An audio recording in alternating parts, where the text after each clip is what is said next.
Hi. Well, yesterday was that time again for a trip to Kendal for the record fair.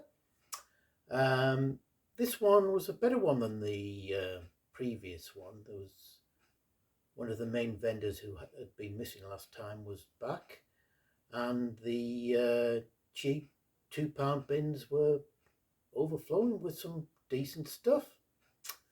So, as is my want, and because I'm an addict and an idiot, I came back with, I don't know how many albums, about a dozen to 13, 14 albums. So let's see what I managed to pick up. First up is this 1970 album by Ralph McTell, Revisited. I'm quite a fan of Ralph McTell. He was the second artist I ever saw live, Dwight Even Civic Hall, back in the early 70s. This is an album he did after his first two albums. He was asked to put together an album for the American market with tracks from the first two, and he took the opportunity to remix the tracks that he chose, adding instrumentation on some, removing instrumentation from others, and in some cases re-recording the vocals. This starts off with his most famous song, Streets of London. Like I say, he's a really good singer-songwriter and an excellent guitarist as well. I don't know that. Sorry, that was Alexa. Next up is an album I heard way back, and I think I had this on cassette. This is the Neville Brothers with their 1989 album Yellow Moon. I originally got into this because it's produced by Daniel Lanois, and at the time I'd just heard his work with Emmylou Harris and Dylan's Oh Mercy, and his production style is all over this. It's a really good album. The Neville Brothers were a R&B soul funk band with great vocals. This is a really good album. Like I said, Daniel Lanois' production style is all over this, particularly on tracks like Sam Cooke's A Change Is Gonna Come and Dylan's With God on Our Side. I'd been thinking about this recently and thinking of trying to pick up a copy, so I was really pleased to see it in the cheapo bins at Kendal. Next up was this album by Julie Felix, her fourth album, Changes, from I think 1966. It's obviously had a bit of damage in the past. Somebody sellotaped a bit of the cover back and it's gone yellow with age. Julie Felix was an American folk singer who moved to the UK back in the mid-60s, where she became quite popular, particularly on British television in the 60s and 70s. She started on as a resident singer on the Frost Report, but then had programs of her own. But what attracted me to this album was who plays on it. Throughout this album, she's accompanied by John Renbourn on guitar. John, obviously, of Pentangle fame. And on one track, Geordie, she's accompanied by Martin Carthy on guitar and Dave Swarbrick on violin, who probably at that time were still operating as a duo. So this could be really good. I mean, she does two Dylan tracks, Love Minus Zero, No Limit, and One Too Many Mornings, and songs by Gordon Lightfoot and Shel Silverstein. I'm looking forward to giving this a spin. Then we have Vanilla Fudge with, I think this was the second album, The Beat Goes On. I think they were recording their second album when their producer Shadow Morton got an idea for this concept album, if you like. They did this instead. This is supposedly, I think, the history of music across two sides. So you get pieces by Mozart and Beethoven, you get jazz, folk, ragtime, through to rock and roll and Beatles. It doesn't get good reviews, this one. I've never heard it, to be honest. But from what I read, they would have been better taking one or two of the ideas on here and just extending them as they did on their first album. But for £2, I thought, I'm intrigued to hear what it's like. That's Vanilla Fudge. Next up, we have Kevin Coyne, and this is, I think, his third album, Blame It on the Night, from 1974. This came after his magnum opus, Marjorie Razor Blade. It's quite a flimsy cover. This is on the Virgin label.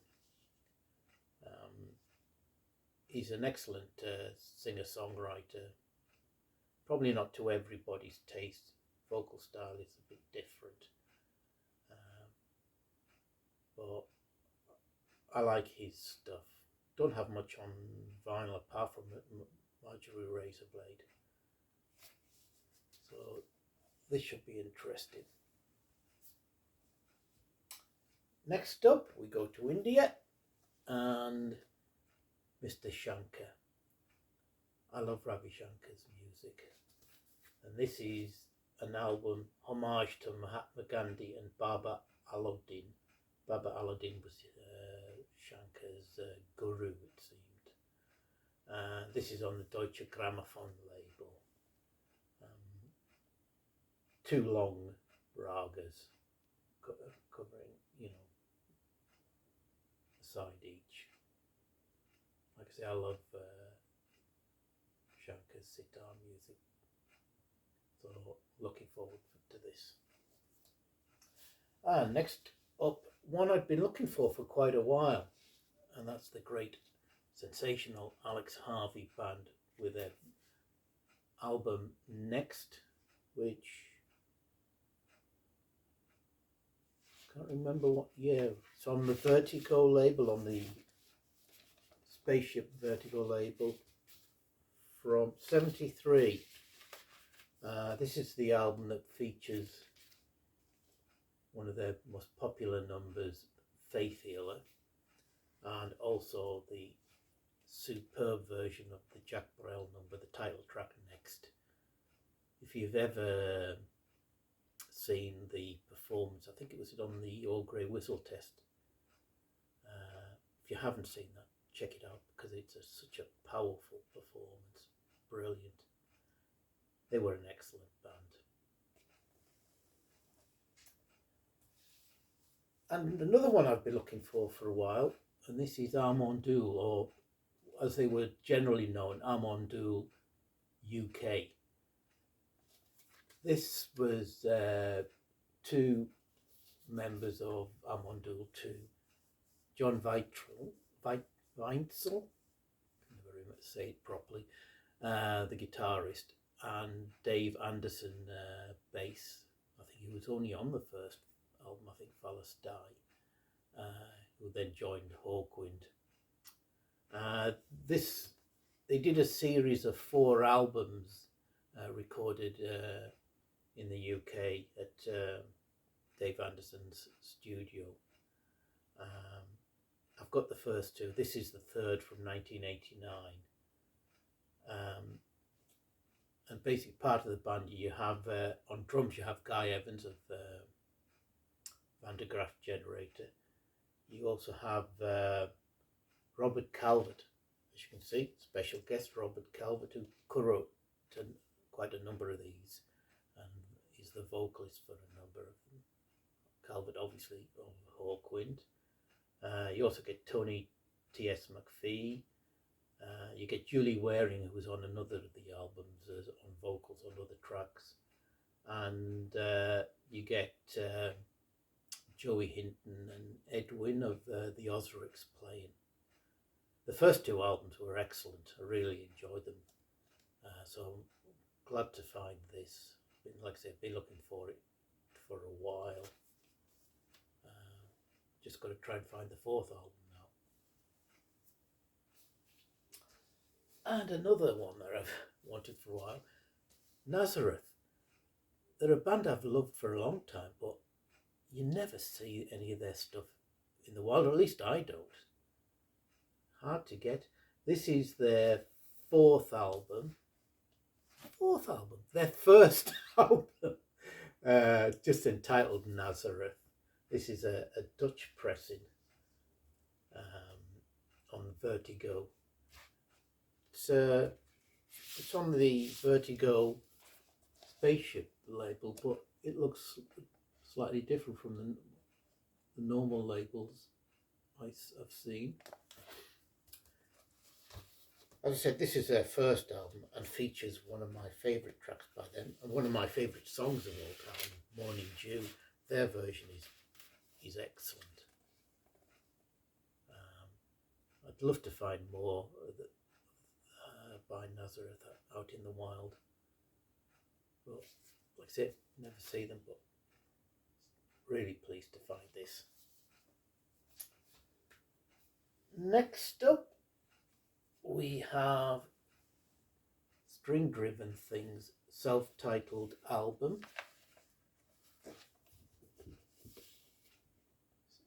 This, I think, was actually, it's considered their first, but it was actually their second album. I think their first album was only released like 100 copies. They were a sort of folk rock band based around Chris Adams on vocals and guitar and Pauline Adams on vocals and percussion, but also featured at this point Graham Smith on violin. This is, I think, meant to be sort of semi-acoustic, semi-electric, getting in that sort of folk rock vein. With their next album, was it And the Machine Cried, they went in a more progressive rock vein, which that's meant to be their best album, but looking forward to giving this a spin. And then we have only my second Pretty Things album on vinyl. This is Freeway Madness on the Warner Brothers label. This is from 1972, and at this point the band had changed the lineup quite a bit. You still had obviously Phil May on vocals and Skip Allen on drums, but the other members were John Povey on keyboards and vocals, Peter Tolson on guitars, and Stuart Brooks on bass. Quite different from their early R&B sort of material, and then the psych material of SF Sorrow. But meant to be a really good album.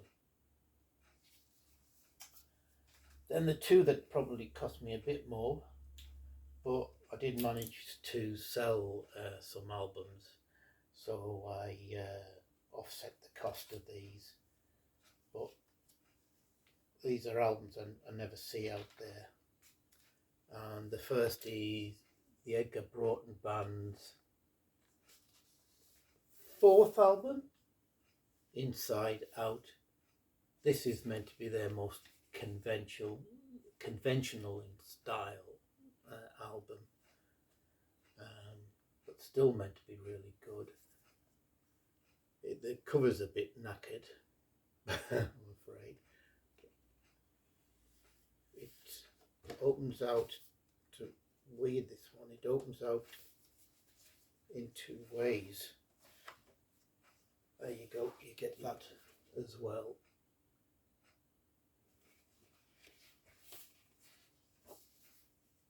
Probably why the cover is not in great condition. It's on the Harvest label and comes in the original bag.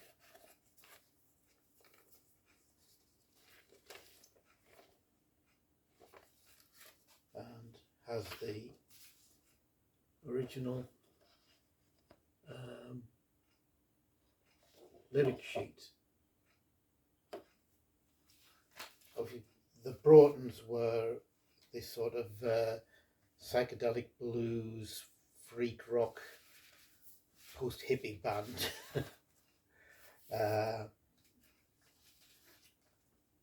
With Steve Broughton's vocals often compared to Captain Beefheart and Howlin' Wolf at times. But like I said, this is meant to be their, probably not as strong as their first three, but going to be more conventional in style. But really pleased to find that. And it was knocked down in price because of the condition of the cover. Then also by the band, the Broughton band, was their fifth album, Ura. Now this originally came in a transparent plastic cover with photos of the band and an insignia here. But according to the vendor, it was in such a bad state he had to get rid of that. And it came in just a sort of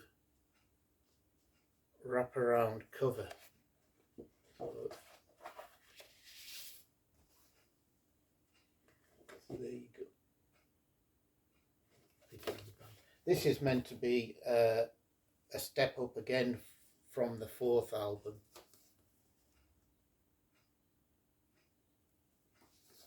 And it's possibly their last classic album of the band, on Harvest again. So I was really pleased to find this.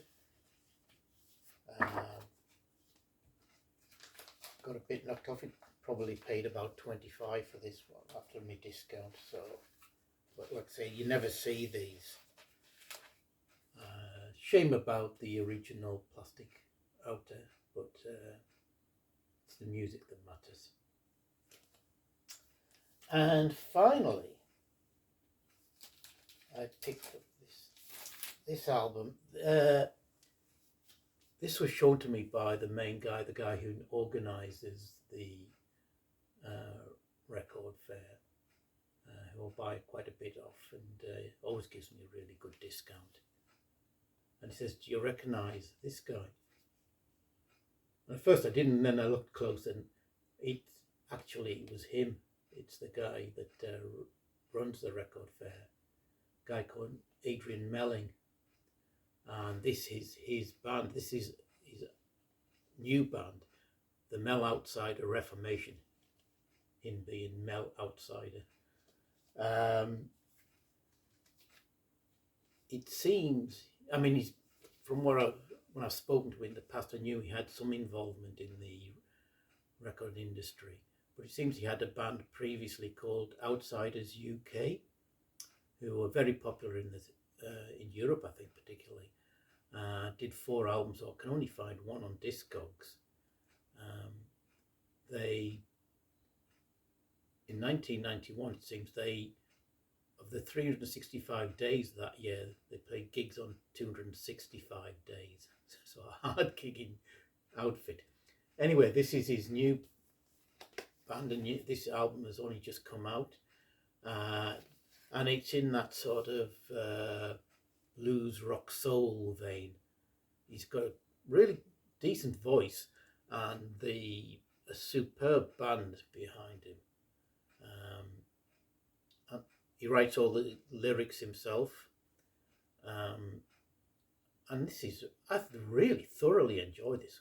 It's a good job, because I hate to go back next time and say and have to lie. But no, I highly recommend this.